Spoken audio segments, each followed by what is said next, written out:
those who first heard the dream of it, a calculating creation song teased out of the cold ether and colder numbers onto blued paper allergic to the light.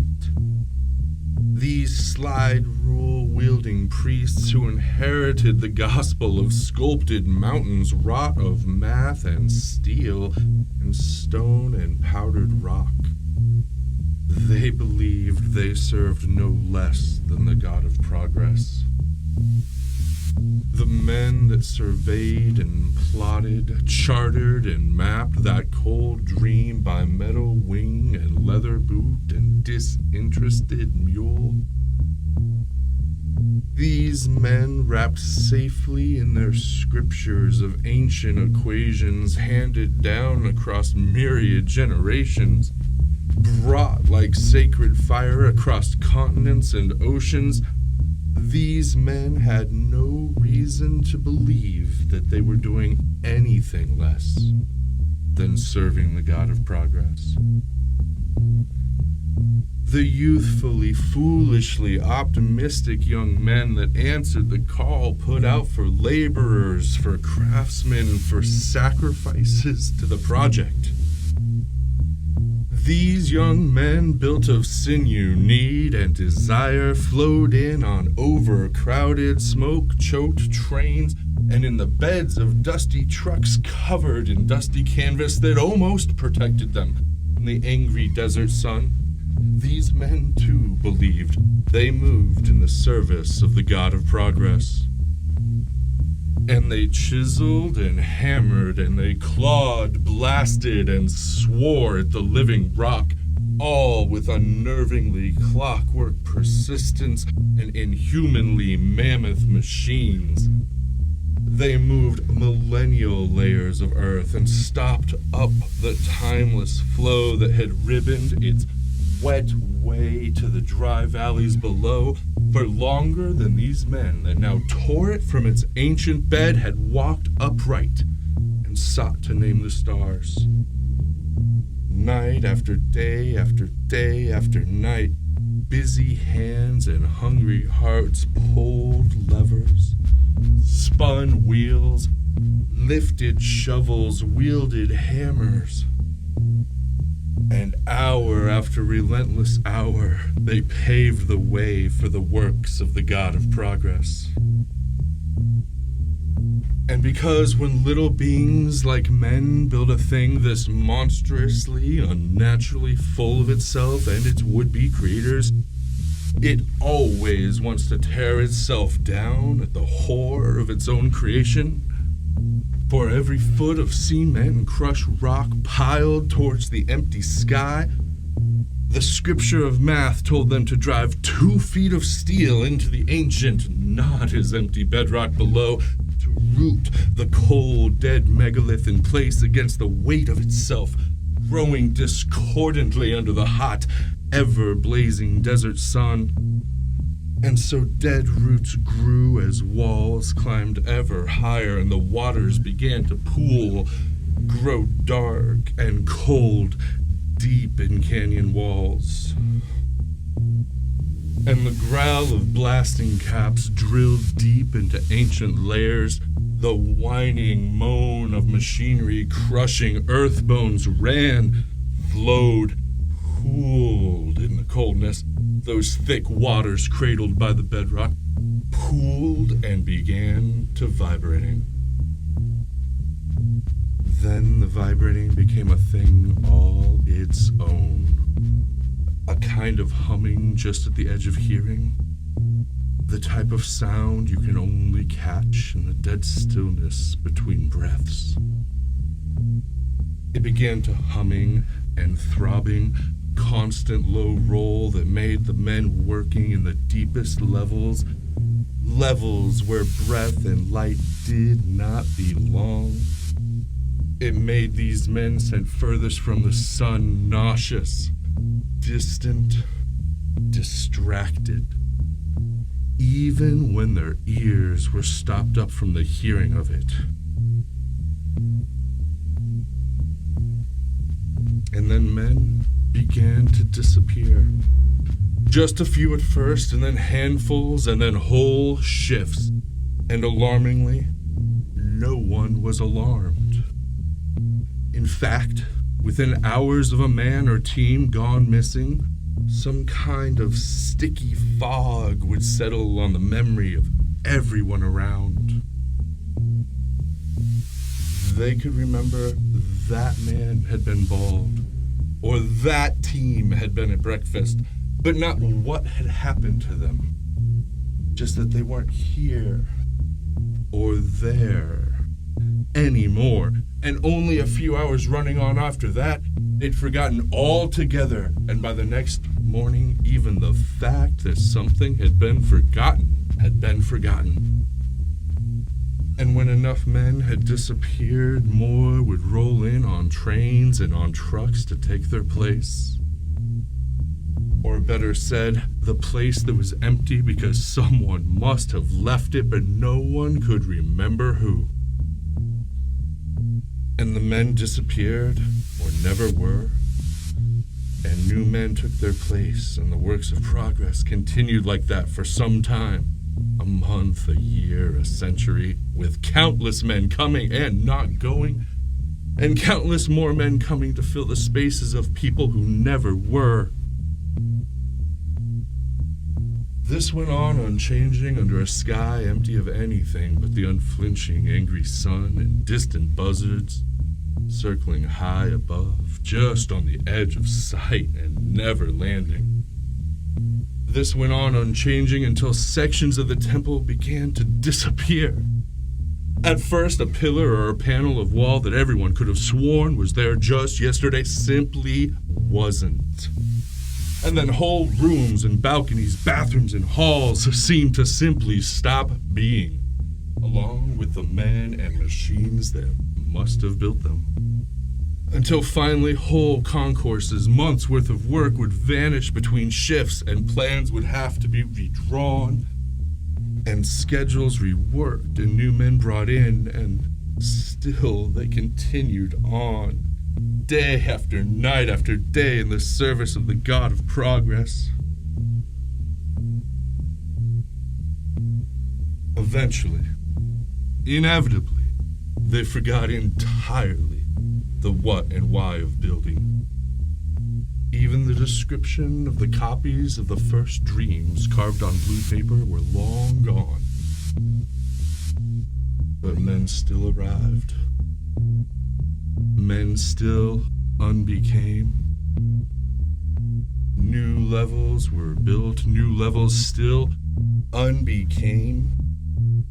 For generations beyond even the remembrance of the God of Progress and his promise of plenty.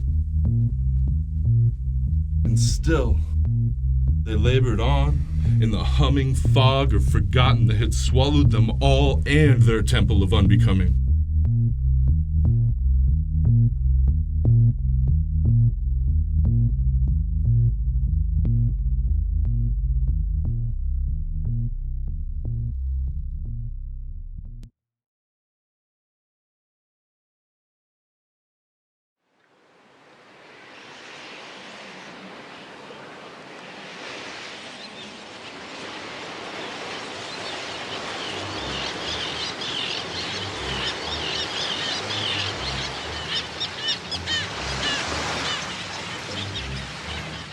You can imagine the endlessly repeating festivals upon our arrival. You have lived them to some extent or another in every one of your years. The fire breathers and jugglers, the buskers, the grifters, merchants, missionaries, endless warehouses of underripe sweet fruits and musky roots packaged for long voyage, ephemeral stalls selling steaming sweet buns and honey crystal crisps for immediate, unabashed devouring. Rare flakes of fragrant tree bark, exquisitely fine, polishing sands mined from the sides of sleeping volcanoes, iron nails that point always at the moon, and wooden barrels wrapped in songs that keep the water from going sour. The months of regular, perennial preparation, lifetimes upon lifetimes worth of goods and grains, produce and product, all meticulously stacked, sorted, hung. You've lived through enough passings of the fleet to know the nervous excitement, long preparation, and anticipation that greets it at every port of call.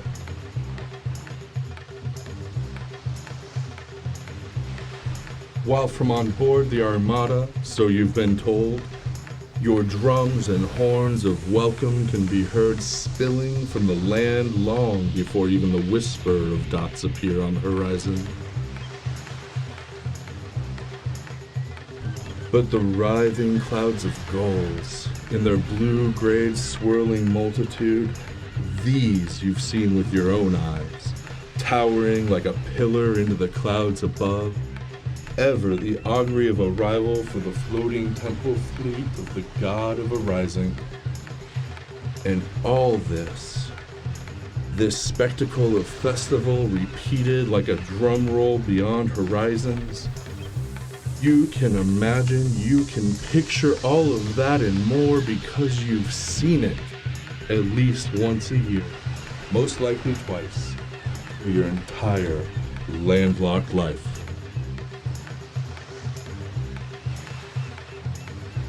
But have you ever tried to imagine the dizzy joy of climbing the top ropes into the world of canvas and clouds? Losing yourself, or at least the edges of yourself, between the boundless curve of water blurring into sky, refracted and warped through the salt crystal kaleidoscope of tears in your eyes. To be born to the smells of sea salt and pine tar, to joyfully spend every day of waking, wave-rolled life hauling sail and pulling oars and singing songs of praise to yet another inevitable arising on the horizon. To live your life raw on the wind-cleansed, salt-honed upper decks, or in the sunshine, spiced air, musky intimacy of the labyrinthine cabins below? Have you ever closed your eyes tight and pictured the vast tribes of dolphins dancing off the perennial wake of the fleet's passing in the joy of falling through the circle of horizon where water and sky arc endlessly into each other with abundance beyond edges? Have you ever imagined how it feels to lose the sound of your own voice and then yourself in the great chorus of the great gulls that ever traveled before, behind, and beside the temple fleet? This ancient race of unfathomable birds, harbingers of arrival for as long as the fleet has ever arrived.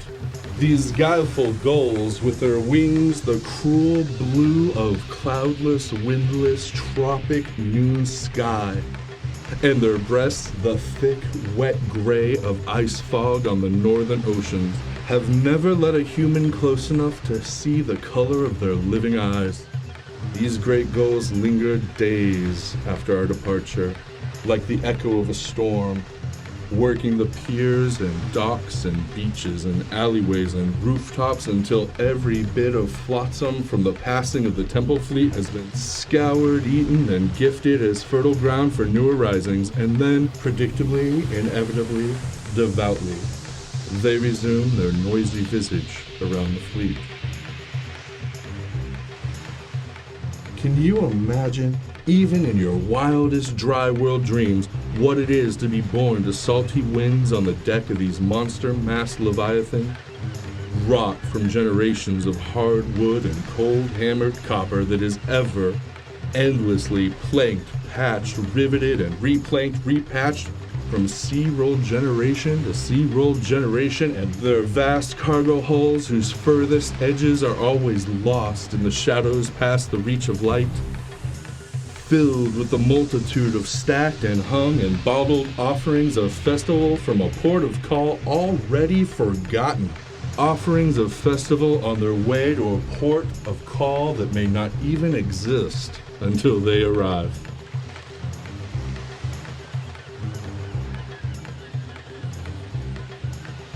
Can you imagine?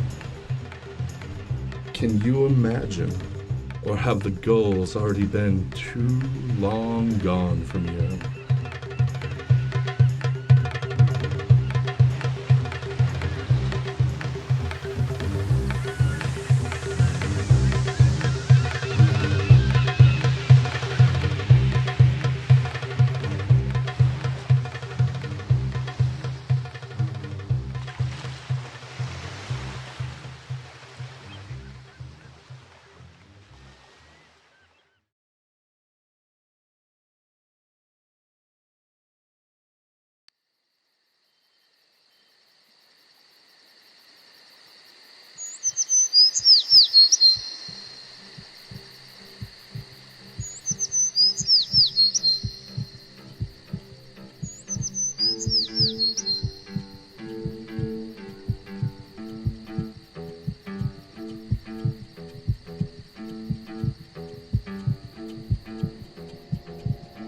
Like all the children of the people, he was born in the sun-warmed pools carved by the years and midwives into stone banks.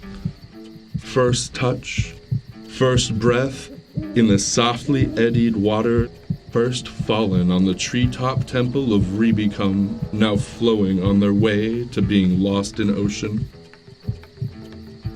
And then, when he was 7, he made his first lone pilgrimage with yellow ribbons and kites. And like all the children of the people, he has never forgotten the first distant sight of the treetop temple of Rebecum. The unnameable, comforting, blurry glory of treetops rippling in the wind, dusted with their indistinct halo of flittering, hovering song that always wraps the temple. There, at the center of the chipped bowl valley, at the base of 5 nameless mountains, above the confluence of 7 springs, towering impossibly high over the canopy of the surrounding thick-shadowed forest into the thin mountain-chilled air, 300 dizzy feet above the mossy, thick-shaded, pine-carpeted forest floor, and built entirely of scavenged branches woven with living vines into living boughs on titanic trunks. A living tower of massive halls, endless porches, and intimate, nest-like chambers, all adorned with fragrant flowers continuously harvested and refreshed from the surrounding grasslands. Obviously, no one ever forgets the first time they saw the temple from afar. But of course, no one living has seen the temple from the Middle Range. Surely, every traveler, pilgrim, supplicant, or counselor has walked the miles of close forest paths through night-thick thickets, guided by the hopping gait of ravens just ever out of reach on the path before them. And every visitor knows the feeling of underbrush pressed tight, brambles that pull and claw, and air grown uncomfortably still, and the relief of making one final tired turn and unexpectedly finding themselves at the feet of the Temple of Rebecum, staring up into the blindingly blue sky full of tree and vine with rising swirling clouds of songbirds spinning through it all. But by ancient law and willful practice, no one alive has ever seen the way that leads from the river's edge to the dark thicket path. Instead, all must be guided, blindfolded or not at all, by the calls of owls proceeding before them and the feel of pine needles beneath their feet.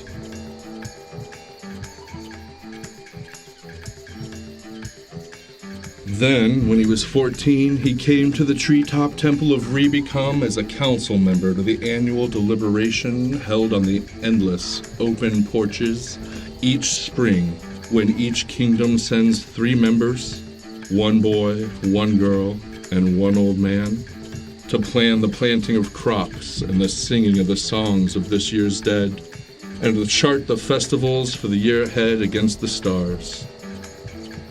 And then, once every 7 years, in the first coolness of the fall, the kingdoms each send 7 barefoot children, and in long nights of council they determine all the questions for which answers will be sought over the next 7 years, and in full days of meeting they decide what answers must be changed because they've only added questions. And once every 21 years, each kingdom sends a mixed contingency of 3 luck-born children and 4 homeless elders to argue through days and nights and make hard-edged decisions about granaries and schools, or aqueducts and post boxes, both in their coming and their going, for the next 21 years. And once every 147 years, each kingdom sends 2 old women and a little boy, and they find agreement and accord about the songs to be remembered and the songs to be forgotten, which dreams will be cleansed with careful fire, and which visions of the future will be tended as seedlings in the moss-lined beds of nurseries for the next 147 years. And when he was 35, he buried both his grandfathers, One, as was his wish, according to the sunrise rites on platforms clinging to the highest branches of the temple, an early morning ritual performed to foot stomps and the shimmering sound of songbirds on the wing. The celebrants radiant dancing in the robes of woven grass and bright feathers gathered from the forest floor, the washed bodies festooned in garlands of grapevines, their mouths filled with honey and flowers woven in their hair before being left for warm burial in the sky.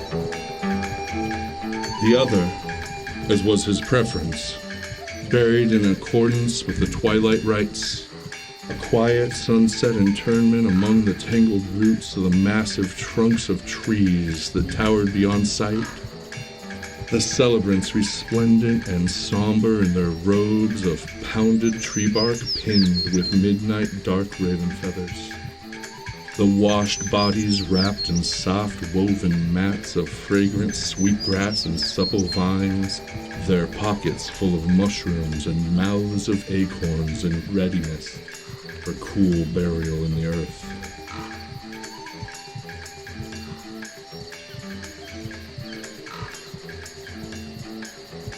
And when he was 56, and his joyful duties as son and as father were behind him, and the duties of an elder, of memory, were before him, he arrived at the temple on a moonless night, took up the hoary robes of owl feathers threaded on gray silk that marks the temple scribes, these keepers of the worded songs. He took up the robes and found a flowing life in the glow of bamboo lamps and their milkweed wicks, and soft, edgeless light of burning beeswax mixed with pine oil, by which he now dutifully records the beginning and the endings, every story that has unfolded, passed through, and unraveled at the treetop temple of Rebecome.